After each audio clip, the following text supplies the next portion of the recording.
BJP की राष्ट्रीय प्रवक्ता नेहा बग्गा आज रायपुर पहुंची, जहां उन्होंने कांग्रेस और इंडिया गठबंधन पर तीखा हमला बोला। मीडिया से बातचीत के दौरान कहा कि कांग्रेस को आत्ममंथन करना चाहिए, क्योंकि देश में लंबे समय तक बहुमत और सत्ता दोनों उनके पास रही, फिर भी नारी शक्ति को उसका अधिकार नहीं मिल पाया।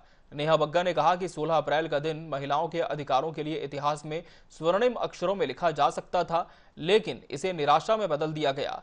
उन्होंने आरोप लगाया कि कांग्रेस और गठबंधन की राजनीति सिर्फ वोट बैंक तक सीमित है और महिलाओं का वास्तविक सशक्तिकरण उनकी प्राथमिकता नहीं रहा। नेहा बग्गा ने कहा कि मातृशक्ति इस बात को भूलेगी नहीं और देश की महिलाएं अब जागरूक हो चुकी हैं। कोने कोने से जो मातृशक्ति है वो कांग्रेस पार्टी और इंडिया अलायंस के साथियों से प्रश्न कर रही है कि बहुमत भी तुम्हारा था और हुकूमत भी तुम्हारी थी, फिर 70 सालों तक क्यों नारी शक्ति हारी थी।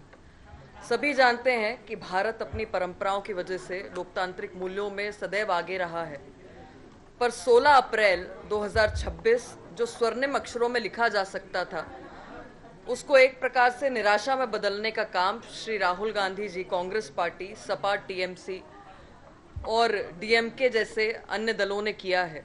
मातृशक्ति इसको कभी भूलेगी नहीं। ये मातृशक्ति के सम्मान के साथ कुठाराघात है, क्योंकि कांग्रेस हो या सपा हो, डीएमके हो या टीएमसी हो, इनको महिला तो चाहिए, पर झंडा उठाने के लिए, दरी बिछाने के लिए, वोट बैंक की राजनीति के लिए। पर जब जब इनके अधिकारों की बात आती है तो इसी प्रकार से पीठ में छुरी घोंपी जाती है। कभी नॉर्थ साउथ को ले आते हैं, कभी हिंदू मुसलमान को ले आते हैं, कभी अमीरी गरीबी को ले आते हैं, कभी किसी और बहाने को लेकर उसको परवान नहीं चढ़ने देते। पर मातृशक्ति जागरूक है।